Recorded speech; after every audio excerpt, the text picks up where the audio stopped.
doesn't it? That's a lot of mommies and daddies that can't put food on the table for their kids. And it's getting worse. Why is it getting worse? Because of bad public policy. We've got bad policy coming out of Washington. What do you all remember back in the late 70s, what it was like? Let's just name some of the few things that were going on. Unemployment was sky high. Taxes were sky high. The economy stunk. There was an oil crisis. There were tensions in the Middle East. Word. He's not talking about the 1970s. He's talking about right now. It is the 1970s all over again. Except it's worse because we have so much more debt. How did they fix it? Do you remember how they fixed it? Yeah. They quit spending. Taxes came down. Interest rates ultimately came down. See, the dollar stuck so poorly overseas during that time that Paul Volcker, head of the Federal Reserve, came in and said, I can fix this. I'm going to jack up our interest rates to 15 to 20%. Remember, if you were to get a mortgage in 1983, it was about 15 to 20%. That was in response to the dollar stinking overseas. What is the dollar doing right now overseas? It stinks. Who's President Obama's chief economic advisor? It's Paul Volcker, same guy. So what do you think is going to happen? And not just because he's the chief financial economic advisor, but interest rates have to go up. Interest rates are on average 28-year cycles from low to high and high to low. So 1956 to 1983, they went from their low to their high. 1983 to 2010, they've gone from high to low. That was about these are on average 28-year spans. We went from 15 to 20% in 1983 to right now, 27 years later, interest rate cycles are on average 28 years to the lowest interest rates in the history of our country. Where can they go from here? They can only go up. They can't stay this low forever. What happens when interest rates go up? Oh man, a lot of bad things happen. The bond market will collapse because as interest rates go down, bonds go up. That's why bonds were such a phenomenal investment during the 80s and 90s, because interest rates came down for about 2 decades. But as interest rates go up, the bond market is going to come down. It's going to come crashing down hard. Who's invested into bonds? Retirees, pension funds, insurance companies, on average, are invested 80 to 90% into the bond market. Insurance companies across the board. Any of you have any annuities? What do you think? Do you think your company is going to fare any better than AIG? Probably not. Not when 80 to 90% are invested in possibly the next bubble that's going to burst in this economy. What also happens is interest rates rise. Debt service goes through the roof. You know, there's so many people that still have adjustable rate mortgages, people who have credit card debt. We're in debt up to our eyeballs. As consumers, as corporate America goes, as the municipal governments, the federal government, we are in debt up to our eyeballs. What happens when interest rates rise? Oh, we're going to be pinched even worse. That is going to stagnate the economy. So, but what happened was that when Volcker did that, all of a sudden it made the people, I'm just using China as an example, it's like they say, ooh, look at the US dollar, they're now paying 15%. Their economy might be in shambles, but they're paying 15%. So now all of a sudden the dollar becomes attractive overseas again. That's how you fix an ailing dollar, is you have to raise interest rates. Granted, it will cause a huge recession here domestically, but they tried. We have the lowest rates in the history of the country, and it hasn't fixed things. The U.S. consumer is tapped out. We're losing our credit lines. We can't afford anymore, so we're not spending. So what does it matter if we raise interest rates? We're not getting it from the U.S. consumer anyways. So let's try to get more international currency coming in. See, this is where public policy meets our retirement assets. And this is a scary situation because this is what has to happen. It's what will happen. These cycles go back centuries, 28 years on average, from trough to peak and peak to trough.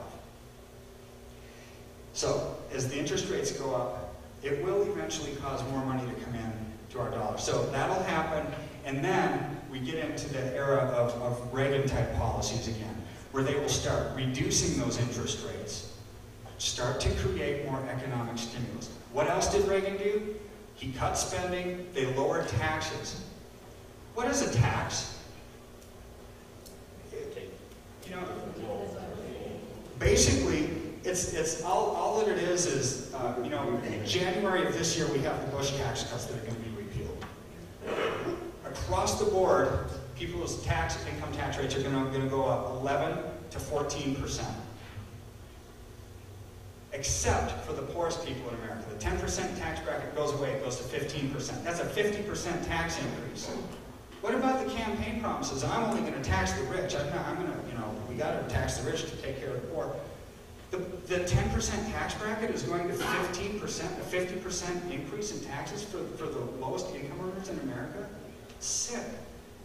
Well, what about, that's not even the scariest part. The scariest part to me, which, okay, I'm running out of time. Scariest part to me is capital gains are going up 33% January 1st. Dividends taxes are going up 164% January 1st. What is that going to do to the stock market? It's going to put a lot of selling pressure on it. As the last 2 quarters of this year, people who have capital gains are going to say, oh, I'm not going to wait. I'll just get it out of it now while my taxes are going to be low. So what you're going to see in the last 2 quarters of this year, going into 2011, 2012, is an absolute bloodbath on the stock market and on bond markets, and in any kind of asset category where people have capital gains. That just happens to be the stock and bond market, traditionally. So people are going to start dumping their assets now so they don't have to pay higher taxes, you know, 5 months from now. It's going to put a lot of selling pressure on the markets, in addition to a lot of the fundamental reasons why the stock market's coming down. Let's talk about something really scary. The Hindenburg omen. Has any of you heard of this? It's not really scary. It kind of sounds like a movie thing, but it's not. It's just a technical indicator. It's basically named after the Hindenburg, you know, the blimp that came crashing to the ground, just like the stock market, blah, blah, blah. So anyways, this Hindenburg omen it's basically a technical indicator that says when all the criteria are met. There's a series of 3 or 4 criteria that are hard to get to. But it has basically called every stock market crash since 1987. Now, it's called some that didn't happen, but it has called every single one. Those criteria were met last week. So technically, they're expecting September, October to be dismal on the stock market. You know what? Who cares about a technical indicator, this Hindenburg omen thing? I look at the fundamentals. Fundamentally, unemployment, the U6, the broadest base that the government measures is 16.5%. Corporate revenues are declining. As taxes are going up, as inflation is persisting, as people are losing their jobs, corporate revenues are going to continue to decline.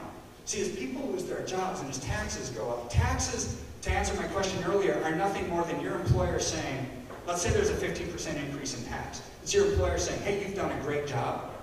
However, I'm going to take 15% away from your income. Sorry. You're going to say, what? What's wrong with you? That's the exact same thing that a tax does. It reduces your bottom line. What happens when your bottom line is reduced? You don't spend as much. What happens when you don't spend as much? Companies don't make as much money. What happens when they don't make as much money? They lay people off. What happens then? Those people don't even have any money to spend. This is a domino effect in a horrible way that will actually, tax increases are horrible. See, I have a prop too. See, except I've read mine.